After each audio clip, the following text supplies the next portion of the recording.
नमस्कार, आप देख रहे हैं लाइव लगातार। मैं हूं आपके साथ रेखा मिश्रा। एनडीए ने जब से राष्ट्रपति पद के लिए द्रौपदी मुर्मू को अपना उम्मीदवार बनाया है उसके बाद से ही राज्य की राजनीति लगातार सवालों के घेरे में है और सवाल यही उठ रहे थे कि आखिर जेएमएम इस चुनाव में किसे अपना समर्थन देगी। हालांकि जेएमएम ने अपने पत्ते खोल दिए हैं, लेकिन अगर हम यूपीए कैंडिडेट की बात करें तो यशवंत सिन्हा भी 16 जुलाई को रांची आ रहे हैं। ऐसे में ये उनका आना कितना महत्वपूर्ण हो सकता है कांग्रेस पार्टी के लिए, वहीं इसका नुकसान कितना जेएमएम पार्टी को उठाना पड़ सकता है आने वाले दिनों में, इसे आज हम समझने की कोशिश करेंगे हमारे वरिष्ठ सहयोगी नितेश ओझा से।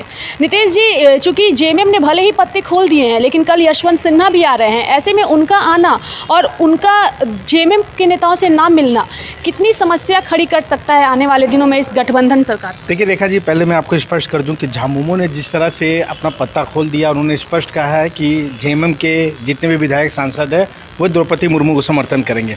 उसके बाद अब ये देखना है कि कांग्रेस का क्या रणनीति रहती है। पहले तो मैं बता दूं कि आज प्रदेश प्रभारी अविनाश पांडे रांची आ रहे हैं। आज कांग्रेस कोटे के चारों मंत्री हैं, उनसे विधायक पदाधिकारी सभी के साथ वो बैठक करेंगे। ऐसे तो कांग्रेस के हवाले से यही कहा जा रहा है कि वो कार्यक्रम जो आगामी कांग्रेस के कुछ कार्यक्रम है, जैसे भारत जोड़ो आंदोलन, उसको लेकर, लेकिन जो सूत्र बता रहे हैं कि इस पर गठबंधन सरकार को लेकर भी बातचीत हो सकती है। और मैं आपको यहाँ पे एक चीज़ और जोड़ दूँ कि आप ये देखिएगा कि कांग्रेस को लगातार झामुमो झटका पे झटका दे रहा। आप ऐसे देखिएगा कि 7 मार्च को ही प्रभारी अविनाश पांडे ने मुख्यमंत्री को एक पत्र लिखा था, जिसमें उन्होंने कहा था कि सरकार, गठबंधन सरकार, जो चुनावी वादा था कॉमन मिनिमम प्रोग्राम और चार्टर ऑफ कोलिएशन, यानी जो गठबंधन के कुछ नियम होते हैं वो बनाए। 7 मार्च को देने के बाद 1 महीने के बाद प्रभारी अविनाश पांडे ने दिल्ली में एक मीडिया को बयान दिया कि मुख्यमंत्री जी कांग्रेस की बातों को गंभीरता से नहीं ले रहे। 1 महीने तक जो उन्होंने बात कही थी उस पर उन्होंने अमल नहीं किया। ये उनका पहला झटका था। दूसरा जो सबसे महत्वपूर्ण झटका, राज्यसभा चुनाव में कांग्रेस यही सोच के चली थी कि इस बार गठबंधन से कांग्रेस का प्रत्याशी राज्यसभा जाएगा। कांग्रेस पूरा मशक्कत भी की, दिल्ली में मुख्यमंत्री हेमंत सोरेन ने सोनिया गांधी से मुलाकात भी की। उसके बाद जो सबसे बड़ी बात यह है कि झामुमो ने महुआ मांझी को अपना उम्मीदवार बना दिया। और उसी दिन, जिस दिन महुआ मांझी नामांकन करने गई थी विधानसभा में, उस दिन प्रभारी अविनाश पांडे रांची में ही थे, लेकिन कांग्रेस के कोई भी नेता नामांकन में शामिल नहीं हुए। तो यहाँ पे झामुमो ने दूसरा झटका कांग्रेस को दिया। अब तीसरा जो सबसे महत्वपूर्ण झटका कल आप देख सकते हैं, द्रौपदी मुर्मू को समर्थन झामुमो ने कर दिया है। जबकि ये सभी जानते हैं, सर्वविदित है कि झारखंड की सत्ता में झामुमो और कांग्रेस 2 महत्वपूर्ण सहयोगी है।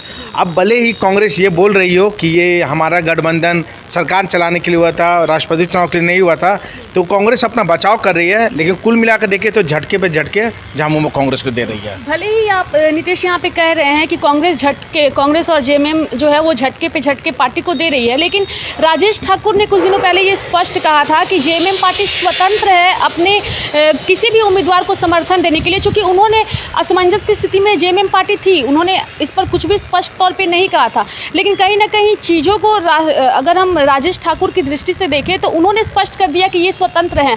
अगर ये राष्ट्रपति के उम्मीदवार द्रौपदी मुर्मू को अपना समर्थन देते भी हैं तो इसका असर गठबंधन पर नहीं पड़ेगा। तो कहीं ना कहीं ऐसा लग रहा है कि इसकी बात से ही जेएमएम ने ये महत्वपूर्ण फैसला भी लिया। देखिए सबसे बड़ी बात यह है कि राजेश ठाकुर ने पार्टी के प्रदेश अध्यक्ष के नाते बयान दे दिया है, लेकिन राजेश ठाकुर को ये भी देखना चाहिए कि ये झामुमो का ये कदम शनिवार, जब यशवंत सिन्हा झामुमो सुप्रीमो शिबू सोरेन से मिलने वाले थे, उसके पहले हुआ है। तो कहीं ना कहीं राष्ट्रपति चुनाव के बाद कुछ ना कुछ राजनीतिक परिदृश्य बदलेगी। और जैसे मीडिया में बात आ रही है कि भाजपा अब अपने यहाँ पे सरकार बनाने का विकल्प भी तलाश रही है। तो अब क्या होता है, अब देखिए। अब राजेश ठाकुर ने तो बयान दिया, तो प्रदेश अध्यक्ष होने के नाते बयान देंगे ही।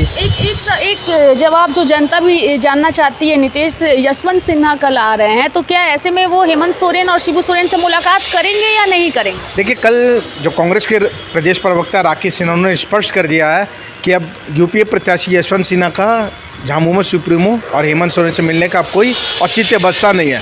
तो अभी तक यही मान के जा रहा है कि अब यशवंत सिन्हा झामुमो सुप्रीमो से नहीं मुलाकात करेंगे। चलिए, एक महत्वपूर्ण जानकारी हमारे सहयोगियों के माध्यम से दी गई है। चूंकि जब से द्रौपदी मुर्मू को राष्ट्रपति पद का उम्मीदवार एनडीए की ओर से बनाया गया था, इसको लेकर अटकलों का बाजार गर्म था।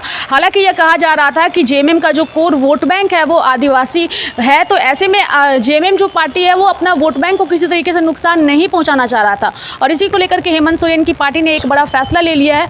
बहरहाल देखने वाली बात होगी कि आने वाले समय में जेएमएम के इस फैसले के बाद राज्य की राजनीति में किस तरीके का बदलाव नजर आता है। तब तक के लिए आप देखते रहिए लाइव लगातार। नमस्कार। न्यूज अपडेट के लिए आप हमारे चैनल को सब्सक्राइब करें। आप हमें फेसबुक और इंस्टाग्राम पर भी फॉलो कर सकते हैं। बने रहे लगातार.in के साथ।